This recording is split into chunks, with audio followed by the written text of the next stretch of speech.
Hi hello welcome to the paper cooking ചാനലിലേക്ക് എല്ലാവർക്കും സ്വാഗതം. ഇന്ന് നമ്മൾ ചെയ്യാൻ പോകുന്നത് ഒരു കറിയാണ്. അപ്പോൾ എന്താണെന്നല്ലേ, നമ്മളൊരു പരിപ്പ് കറിയാണ് ചെയ്യാൻ പോകുന്നത്. വെജിറ്റേറിയൻസിനും മാത്രമല്ല കുട്ടികൾക്കും ഒക്കെ നല്ല ഒരു ഐറ്റമാണ് പരിപ്പ് എന്ന് പറയുന്നത്. അപ്പോൾ നമ്മൾ പീസ് പരിപ്പ് വെച്ചിട്ട് നമുക്കൊരു കറി റെഡിയാക്കിയാലോ. പരിപ്പ് കറിക്ക് ആദ്യം തന്നെ വേണ്ടത് 1 കപ്പ് പീസ് പരിപ്പാണ്. അപ്പോൾ 1 കപ്പ് പീസ് പരിപ്പ് ഞാനിവിടെ എടുത്ത് വെച്ചിട്ടുണ്ട്. അതുകൂടാതെ നമുക്ക് വേണ്ടതെന്ന് പറയാനാണ് ഒരു ചെറിയ സബോള ചെറുതായിട്ട് അരിഞ്ഞത്, അതുപോലെ തന്നെ ഒരു 6-7 ചെറിയ ഉള്ളി അരിഞ്ഞത്, ഒരു 3 പച്ചമുളക് അരിഞ്ഞത്, ഒരു 4 വെളുത്തുള്ളി ചെറുതായിട്ട് അരിഞ്ഞത്, അതുപോലെ തന്നെ ഇഞ്ചി ചെറുതായിട്ട് അരിഞ്ഞത്. കൂടാതെ നമുക്ക് ഒരു തക്കാളിക്ക കൂടെ അരിഞ്ഞെടുക്കേണ്ടതുണ്ട്. ആദ്യം തന്നെ നമുക്കിനി പരിപ്പൊന്ന് കഴുകി വേകാൻ വയ്ക്കാം. ഒരു കുക്കറിലേക്ക് നമ്മൾ കഴുകിയ പരിപ്പ് ഇട്ട് കൊടുക്കാം.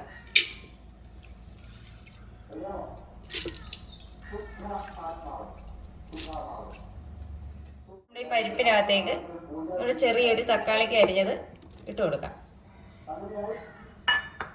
അതുപോലെ തന്നെ നമ്മൾ അരിഞ്ഞു വെച്ചിരിക്കുന്ന പച്ചമുളക്. ഇനി നമുക്ക് ഇതിനകത്ത് വെള്ളം ചേർക്കേണ്ടതുണ്ട്. അതായത് നമ്മൾ ഏത് കപ്പിനാണോ പരിപ്പ് അളന്നെടുത്തത് അതേ കപ്പിന് ഒരു 2 കപ്പ് വെള്ളം.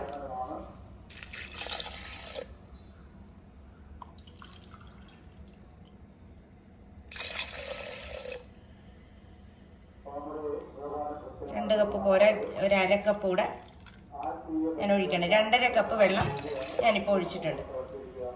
ഇനി നമുക്കിതൊന്ന് വേകാൻ വയ്ക്കാം. ഒരു സ്വല്പം ഉപ്പൂടെ ചേർത്ത് വേണം നമ്മൾ വേകാൻ വയ്ക്കാൻ.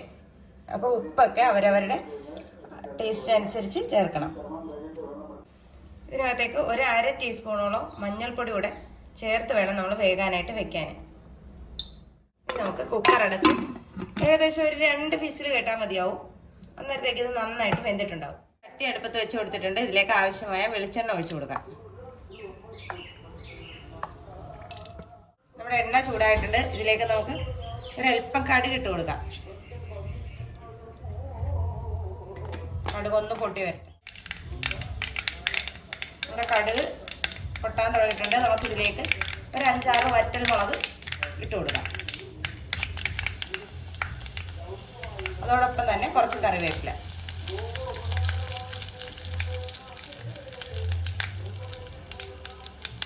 ഇത് രണ്ടും ചേർത്ത് കഴിഞ്ഞാൽ നമുക്ക് ഒരു ശകലം ഇഞ്ചി ചേർത്ത് കൊടുക്കാം. അതോടൊപ്പം തന്നെ വെളുത്തുള്ളി. ഇത്രയൊന്ന് നന്നായിട്ട് മൂത്ത് വരണം. നന്നായി മൂത്ത് വന്നു കഴിഞ്ഞാൽ ഒരു 1/4 ടീസ്പൂൺ നല്ല ജീരകം, അതായത് ചെറിയ ജീരകം ചേർത്ത് കൊടുക്കണം. ചെറിയ ജീരകം ഒന്ന് പൊട്ടിക്കണം.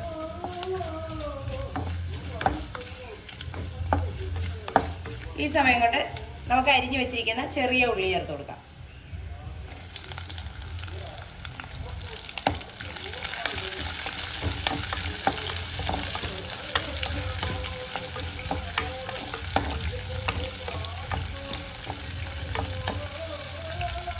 ഇതോടൊപ്പം തന്നെ നമുക്ക് അരിഞ്ഞു വെച്ചിരിക്കുന്ന ഒരു ചെറിയ സവോള ചെറുതായിട്ട് അരിഞ്ഞതാണ്, അതും കൂടെ ചേർത്ത് കൊടുക്കാം.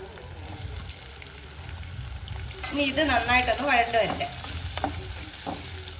നമ്മുടെ പരിപ്പൊക്കെ നന്നായിട്ട് വെന്ത് വന്നിട്ടുണ്ട്. ഇനി നമ്മളിത് ഇട്ട് ഇളക്കും തോറും അത് അലിന്ന് ചേരും. അപ്പം നമ്മൾ ഒത്തിരി ഇട്ട് ഇളക്കണ്ട. തൽക്കാലം ഇപ്പം അങ്ങനെ ഇരിക്കും. നമ്മുടെ ഈ ഉള്ളിയിലേക്ക് ആവശ്യമായ ഉപ്പ് ചേർത്ത് കൊടുക്കാം. നമ്മൾ പരിപ്പിന് ഉപ്പിട്ടതാണ്, അത് കണക്കാക്കി വേണം നമ്മൾ ഉള്ളിയിലേക്ക് ഉപ്പ് ചേർക്കാനായിട്ട്. ഉള്ളി എല്ലാം നന്നായിട്ട് വഴണ്ടിട്ടുണ്ട്. നമുക്കിനി ഇതിനകത്തൊക്കെ പൊടികൾ ചേർത്ത് കൊടുക്കാം.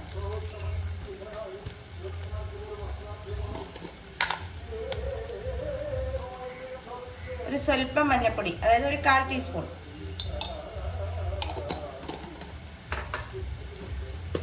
അതോടൊപ്പം തന്നെ 1 ടീസ്പൂൺ മുളക് പൊടി. അത് എരിവുള്ളതോ എരിവില്ലാത്തതോ ആകാം, നിങ്ങളുടെ ടേസ്റ്റിനനുസരിച്ച് ചേർക്കാവുന്നതാണ്. ഒരുപാട് ചേർക്കണ്ട. എരിവ് ഇഷ്ടമുള്ളവർക്ക് എരിവുള്ള മുളക് പൊടി ചേർക്കാം. എരിവ് വേണ്ട, ഇനി കളർ മാത്രം മതി എന്നുള്ളവർക്ക് കാശ്മീരി മുളക് പൊടി ചേർക്കാം. അതെങ്ങനെ വേണമെങ്കിലും ചേർക്കാം.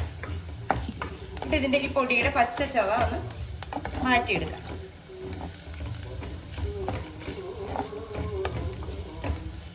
ഇത് കൂടുതലും പ്രവാസികൾക്ക് വേണ്ടിയിട്ടുള്ളൊരു കറിയാണ് അല്ലേ, അവരുടെ സ്ഥിരം കറികളിൽ ഒന്നാണ് പരിപ്പ് കറി. ഇതിനകത്തേക്ക് ചതച്ച മുളക് ഒരു ശകലം ചേർക്കാം. ഇത് യാതൊരു നിർബന്ധവും ഇല്ല, നമുക്ക് വേണമെങ്കിൽ മാത്രം ചേർത്താൽ മതിയാവും.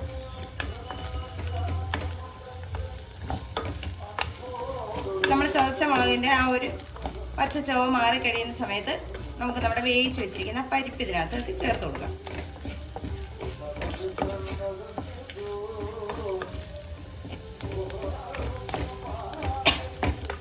നമ്മുടെ മുളകിൻ്റെ പച്ച കുത്തലൊക്കെ ഒന്ന് മാറിയിട്ടുണ്ട്. നമുക്കിതിലേക്ക് പരിപ്പ് ചേർത്ത് കൊടുക്കാം.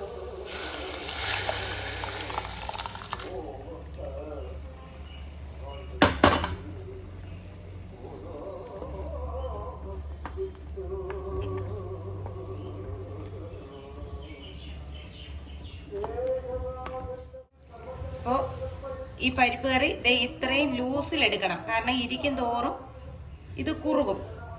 പിന്നെ നിങ്ങൾക്ക് ഒരു ഓപ്ഷൻ കൂടെ ഉണ്ട്, വേണമെങ്കിൽ തേങ്ങ അല്പം അരച്ച് ചേർക്കാം, അതില്ലെങ്കിൽ തേങ്ങാപ്പാൽ ചേർക്കാം. ഞാനിവിടെ ഇച്ചിരി തേങ്ങാപ്പാലാണ് എടുത്തു വെച്ചിട്ടുള്ളത്. ഇതൊക്കെ നമ്മുടെ ഇഷ്ടമാണ്, തേങ്ങാപ്പാൽ ചേർക്കണോ വേണ്ടയോ എന്നുള്ളത്. വേണ്ടെങ്കിൽ നമുക്ക് ഒഴിവാക്കാം. ഞാനിവിടെ ഒരു ശകലം തേങ്ങാപ്പാലൂടെ ചേർത്തിട്ടുണ്ട്. തേങ്ങാപ്പാൽ ചേർത്ത് ജസ്റ്റ് ഒന്ന് ചൂടായാൽ മാത്രം മതി, തിളച്ചു പോകരുത്. അപ്പോൾ ഈ സമയത്ത് ഇതിൻ്റെ ഉപ്പൊക്കെ ഒന്ന് നോക്കണം. ഇത് നല്ല ടേസ്റ്റ് ഉള്ളൊരു കറിയാണ്. കുട്ടികൾക്കായാലും മുതിർന്നവർക്കായാലും എല്ലാവർക്കും നന്നായിട്ട് ഇഷ്ടപ്പെടും. ഇത് ചപ്പാത്തിയുടെ കൂടെയോ പൂരിയുടെ കൂടെയോ ഇനിയിപ്പോൾ ചോറിൻ്റെ കൂടെ ആണെങ്കിലും സൂപ്പർ കറിയാണ്. അപ്പോൾ ഇതെല്ലാവരും ഒന്ന് ട്രൈ ചെയ്ത് നോക്കുക. അപ്പോൾ ഇത്രയേ ഉള്ളൂ നമ്മുടെ പരിപ്പ് കറിയുടെ പരിപാടി. അപ്പോൾ വീഡിയോ ഇഷ്ടമായാൽ ലൈക്ക് ചെയ്യാനും ഷെയർ ചെയ്യാനും കമൻറ്റ് ചെയ്യാനും മറന്നു പോകരുത്. നല്ലൊരു വീഡിയോ ആയിട്ട് കാണുന്നവരെ ടാറ്റാ ബൈ ബൈ.